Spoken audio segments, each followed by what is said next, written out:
Precisely. As a matter of fact, I've used the term smash and grab myself in various media appearances. January 3rd, 2026 was a catastrophe.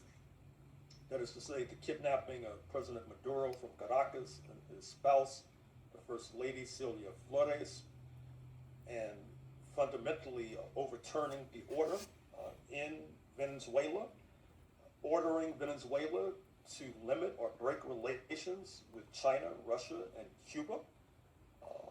It's led to enhanced and increased pressure on Cuba in particular, because Venezuela had been a major supplier of petroleum. What we can glean, however, from this catastrophe is something that may be relevant to a forthcoming confrontation with Iran. That is to say that Mr. Trump seems to prefer quick hits. He apparently has drawn the lesson from these drawn-out disasters in Iraq and Afghanistan.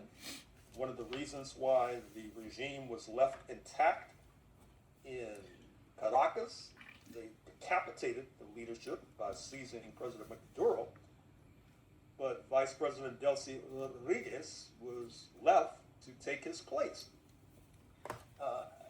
It makes one wonder if that particular approach will have any meaning or any long-term impact with regard to Iran, which many of us expected to have been attacked even now. But what's interesting is the reaction of the erstwhile allies of U.S. imperialism.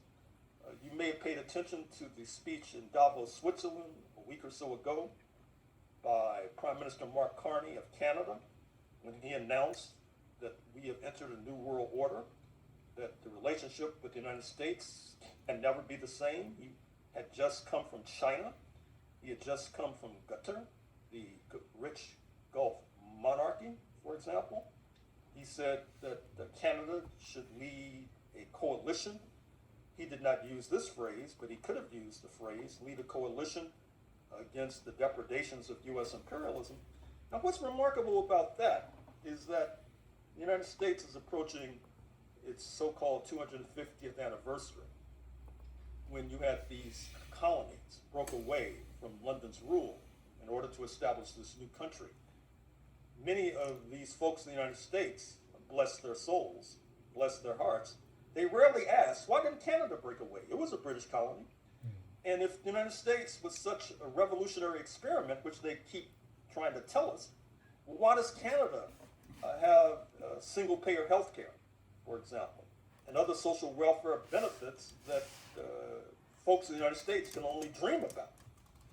And it's quite remarkable, and it's quite telling and revealing and striking that it has yet to be noticed by so many, is that in the 21st century, in 2026, the nation that broke away in 1776 and supposedly established this country, which was a great leap forward for humanity, even though it involved mass enslavement of Africans and genocide against the Native Americans, and is now on the verge of leading its own population, not only the world, into fascism, and yet it's confronted by Canada, a nation about 1/8 the size of the population of the United States of America, which didn't break away and establish an independent nation.